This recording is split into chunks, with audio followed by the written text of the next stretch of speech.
Objective নয়। ছাত্ররা vote না দিয়েই তাদের ভোট না হয়ে অবৈধভাবে একটা বাক্স গঠন হয়েছে। আমরা চাই আমাদের গণতন্ত্রের অধিকার ফেরত পেতে, আমরা চাই আমাদের ভোটের অধিকার ফেরত পেতে। 30,000 শিক্ষার্থীর একই প্রত্যাশা, একই আশা। বাক্স চাও আমাদের 75 বছরের ইতিহাস ঐতিহ্য বাক্স, আমরা চাই বাক্স নির্বাচন এগিয়ে পাশে আবার হোক।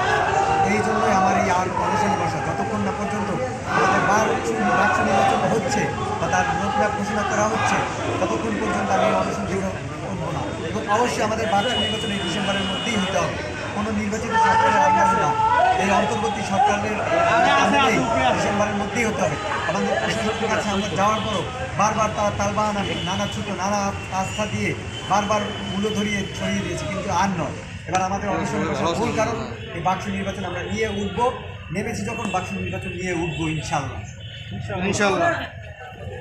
তোমরা মেডিকেলে ভর্তি ছিলেন, সেখান থেকে এসে আবারও অনশনে বসেছ, কারণটা কি? কী কারণ?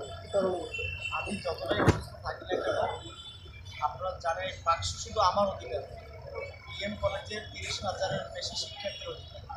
অতএব এই বিএম কলেজের 30,000-এর শিক্ষার্থীর দাবি আদায়ের জন্য আমার এই অমূল্য জীবন যদি মূল্যহীন করতে হয়, আমি আমার জীবন দেওয়ার জন্য প্রস্তুত আছি। এই দাবি যতক্ষণ না পর্যন্ত আদায় হচ্ছে আমি অনশন চালিয়ে যাব। আমি হাসপাতালে বসে কেনই না জানি মনকে বুঝতে পারছিলাম না যে আমার ওইখানে আন্দোলন থাকা হচ্ছে, আমি এখানে কেন, আমি যত অসুস্থ হয়ে দেখি আমি চাচ্ছি শুধু অনশনে এখানে থেমে যেতে হবে না। আমি চাই কালকে থেকে পুরো ক্যাম্পাস শাটডাউন দেওয়া হোক, ক্যাম্পাস কোনো শিক্ষা কার্যক্রম চলবে না, একাডেমিক এবং প্রশাসনিক সকল ভবন তালাবদ্ধ করা হোক, যাতে দ্রুত আমাদের এই বাক্স নির্বাচন দেওয়া হয়। ঠিক আছে, ধন্যবাদ।